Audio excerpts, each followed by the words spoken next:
Saturday. How are you doing? This is Jones Harwell. Hope everybody is staying home, staying safe. So, yesterday I was browsing my Facebook page and a friend of mine posted a shout out to wish her son a happy birthday. He just turned 17. And it made me realize in that moment how fast time flies. I had been knowing them since my son was 5 years old, and my son will be turning 17 this year as well. So 12 years. In that 12 years, I realized how many bridges that had been built based on relationships. We went out, taking my son out when he was 5 years old. He said he wanted to play football, and we took him to an organization. And from that organization, we have met some incredible families, played along some incredible kids that he played along with, that we still have standing relationships, even though our sons have gone in totally opposite directions. We still have those relationships today. So it kind of wanted to make me do some shout outs to some people that were, in my mind, branches and roots on this bridge. And I say branches and roots because there's a saying that I read some time ago about life is like a tree, a growing tree. It starts off as a seed. The seed becomes branches that have leaves. They dig in, it becomes strong in its roots. And as the seasons go from one to another, they turn over in life. As we turn over in life, leaves fall off, branches fall off. Sometimes roots die, sometimes roots stay. So it's like a bridge too, because you have a bridge over an extended period of time. You build that bridge, regardless to its length, to withstand time. Sometimes you need to make repairs to it. Paint chips away, the concrete chips away. It does get repaired, maybe it doesn't get repaired.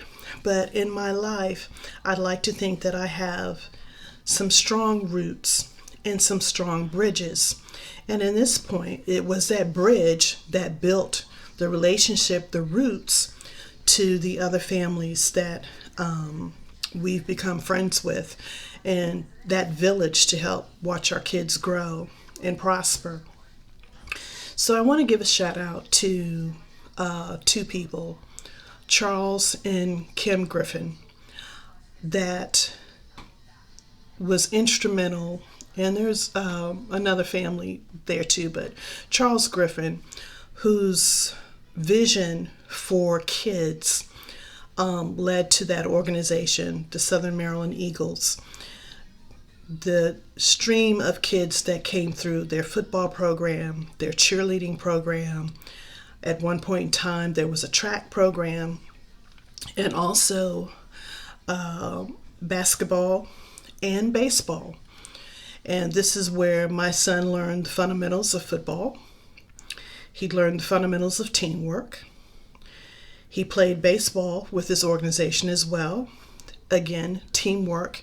And that's where he found his passion. He found his passion in playing baseball.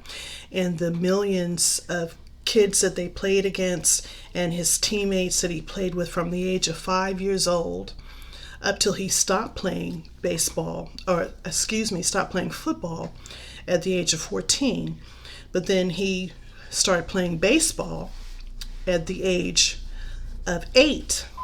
And he continues still to play baseball this day. That is his passion.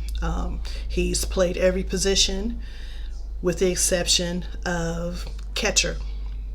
But he loves the sport. He loves the game. And the teamwork, the coaches that he's met, that have mentored him along the way. One, Coach L, Sean Ellaby, we call him El Boogie, was a DC police officer, but spent time on the field coaching kids until his kid went from the game of football to the game of basketball. Coach Calvin, Coach Derek, Coach John, even Coach Charles. Charles was a coach himself as well. But Kim, his wife, and I'm doing the shout out to her as well, because she was constantly on the tip of family, healthy living, and just a tremendous woman. I have respect, much respect for both her and her husband for their endeavors and what they've done within the community over the years and still continue to do, even as the organization disbanded. But still, it's still a family because a lot of us still talk and communicate. So to my Southern Maryland Eagles family, I hope that you all are doing well. And thank you for creating those bridges and roots that a lot of us have placed in our lives through that relationship. I want to give another shout out to a young lady that I'm working with who came to me and asked me to help her write her story. I'm finding so much inspiration from her. Her name is Sampson, and you will be hearing more about her story and meeting her in person. It is our goal, as soon as God lifts, we get the opportunity to reconnect in the public, to meet in person and do the interview. But she was introduced to me by my cousin, Prophetess Cade. But Mia Sampson, since I have known her these last couple of months, has such a tremendous and powerful story. And she has touched my heart. And I'm just encouraged by her will to continue despite everything that she has gone through. She continues to still fight for herself, fight for her children, and her journey has been at times horrendous, but she continued, and I applaud her because, the sky is the limit for her now. The sky is the limit, and she's determined that it will be so, that nothing now will stop her from being happy. So she is, for me, a bridge, a route, because she's sharing her story. I'm learning from her. Just as I'm helping her, she's helping me.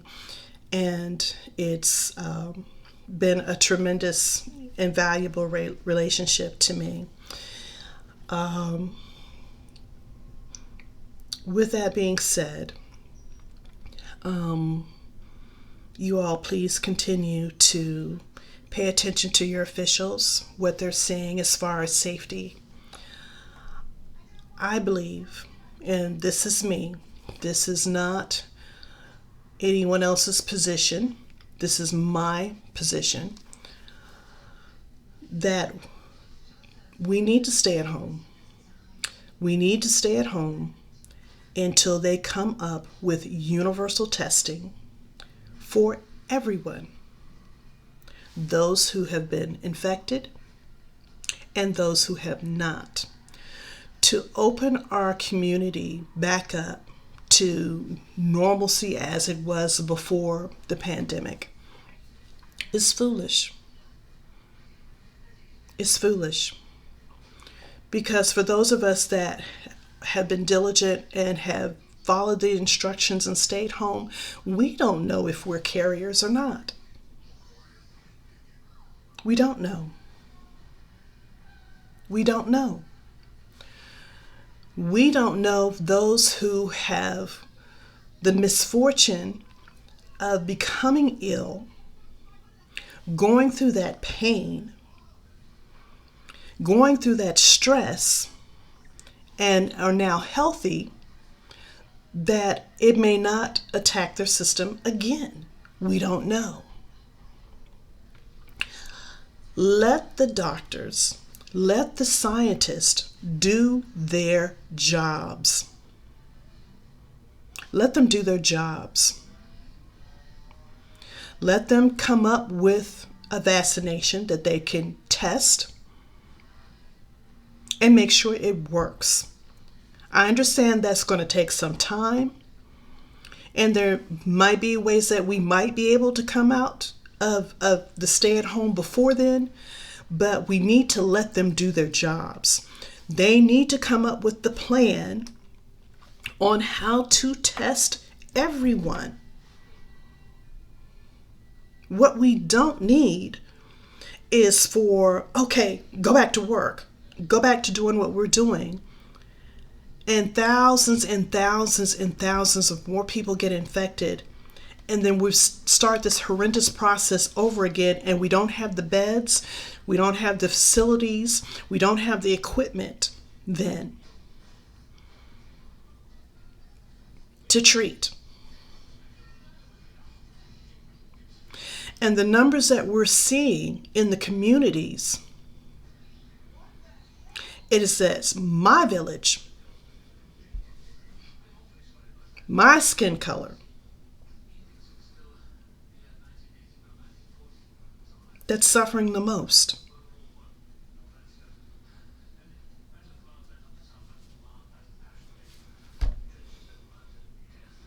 I'm not willing to be a party to that.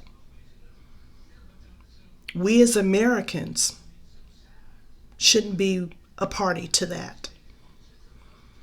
We pay too much money in our taxes. We ask for representation. We want to be heard.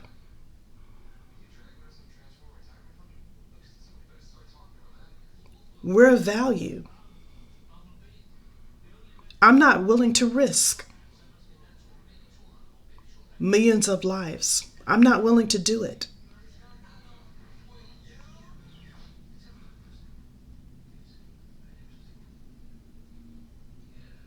I'm not the President of the United States. I'm not a member of Congress. I'm not part of the Senate or the House or an elected official in my state.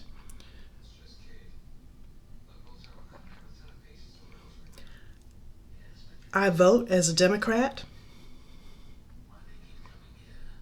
But I tell you what, I'm proud to be a citizen of the state of Maryland. I'm proud of the job that Governor Hogan is doing because he cares about the people in his state. He cares about us.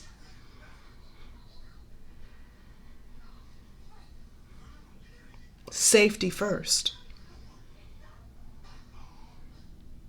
Shouldn't be a price tag on somebody's life, no matter how insignificant you may think that they are or their contribution is.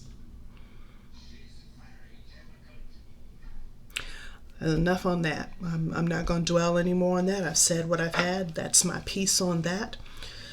So, back to my bridges. Back to my bridges. My family, I thank you for continuing to support me and mine. My sister girls, my inner circle. Can't wait for our next cocktail Zoom party to come up. So I have that vehicle to unwind. And to another young lady who I'm excited to be working with, I'm going to shout her out too. Raven Jones, digital artist extraordinaire. She is working with me on a collaboration for a book that I'm working on. And I cannot wait to introduce introduce you to my crew of this story. She has done a spectacular job in bringing that vision to life for me, the characters to life for me. And I'm excited, and hopefully soon, within the next month or so, I can actually introduce you to the characters of Averless, and get you excited as I am on their story, the story that I'm telling about them. So this is my Saturday. I know I hadn't been on for a while. Hope, again, like you all are doing well. Please continue to stay safe. Take each day as it is. If you gotta woosah, you gotta go outside and scream a minute, you need to take a cry, it's okay. It's okay. These are different times that I didn't think I would see in the 57 years that I've been here on this earth. But I'm learning that I can't say that. Okay? Cannot say that because I'm not the master writer. I don't know the master plan. I just have to know that I have to be ready and accepting. And if I don't accept it, things that I can change, be a voice for change. And those that I can't, be prayerful that I'm able to get through it as best as I can, unscathed. Enjoy the rest of your weekend. I hope to talk to you all soon.